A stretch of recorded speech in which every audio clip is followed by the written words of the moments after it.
नमस्कार दोस्तों, एक बार फिर हमारे YouTube चैनल में आप लोगों का हार्दिक स्वागत है। लेटेस्ट अपडेट निकल कर आई कि लाखों पेंशनर्स के लिए आ गई है बड़ी खबर।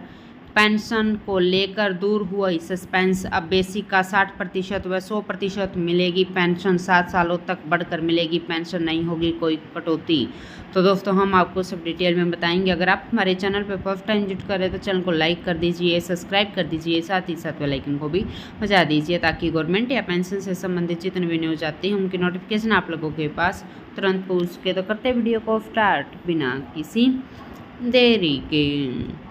दोस्तों, पेंशन भोगी की डेड होने के बाद पारिवारिक पेंशन पाने के लिए पेंशन भोगियों के परिवार को काफ़ी मुश्किलों का सामना करना पड़ता है। बहुत सारे पेंशनधारकों के परिवारों को नियमों के बारे में जानकारी ही नहीं होती, जिसकी वजह से फैमिली पेंशन क्लेम करने में दिक्कत का सामना करना पड़ता है। तो इस बार सरकार ने दिशा निर्देश जारी करके कर्मचारियों की सभी परेशानियों को दूर किया है।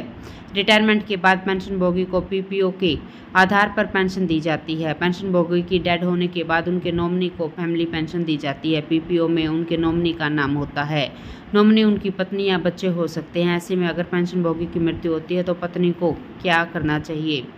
दोस्तों, पेंशन भोगी के साथ अगर ज्वाइंट अकाउंट में पेंशन निकालती है तो ऐसे में पत्नी को फैमिली पेंशन का दावा करते हुए एक हस्तलिखित आवेदन देना पड़ेगा। साथ में पेंशन भोगी की डेथ सर्टिफिकेट की कॉपी भी जमा करनी होगी। इसके साथ पत्नी को अपना जन्म दिनांक का कोई भी प्रूफ देना पड़ेगा, जैसे कि आधार कार्ड या फिर पैन कार्ड, जिससे कि 80 साल होने पर उनको 20% अतिरिक्त पेंशन की मात्रा का भुगतान किया जाएगा। साथ में पत्नी को एक अंडरटेकिंग देना पड़ेगा, जिसमें बताना पड़ेगा कि अगर पेंशन भोगी को अधिक भुगतान हुआ है तो उसको रिफंड करूंगी।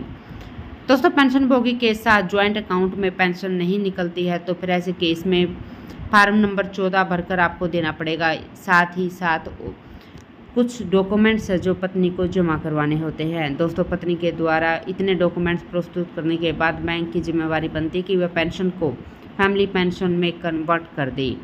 फैमिली पेंशन का भुगतान मृत्यु की तारीख से करनी है, ना कि आवेदन की तारीख से। बिना देरी किए फैमिली पेंशन शुरू कर देनी होती है। अगर आपके घर परिवार में कोई पेंशन भोगी है तो यह खबर उनके लिए ही है। दोस्तों, अगर इसको शुरू होने में समय लगता है तो प्रोविजनल पेंशन का भुगतान पहले महीने से शुरू कर देना है। ज़्यादा से ज़्यादा 6 महीने तक प्रोविजनल पेंशन दी जा सकती है। इसके बाद हर हालत में एक्चुअल पेंशन शुरू करनी है, नहीं तो पेंशन भोगी ब्याज का हकदार हो जाएगा। दोस्तों, पेंशन भोगी की मृत्यु रिटायरमेंट होने के बाद अगर 7 साल के अंदर हो जाती है तो फैमिली को वही पेंशन मिलेगी जो पेंशन भोगी को मिलती थी, यानी कि पूरी पेंशन मिलेगी। ये तब तक मिलेगी जब तक पेंशन भोगी फटफट फाल का नहीं हो जाता।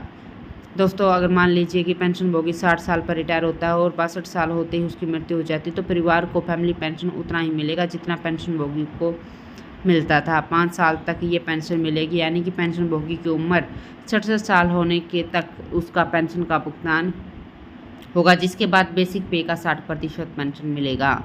अगर रिटायर होने के 7 साल के बाद पेंशनधारक की मृत्यु होती है तो पेंशन भोगी की बेसिक पेंशन का 60% फैमिली पेंशन दी जाएगी। दोस्तों, पेंशनधार की मृत्यु होने के बाद परिवार की पेंशन के साथ साथ महंगाई भत्ते का भुगतान भी किया जाएगा। जो बेसिक पेंशन होगी और उसके ऊपर महंगाई भत्ते की जो दर है उसका भुगतान होगा। इसमें किसी भी प्रकार की कोई कमी नहीं की जाएगी।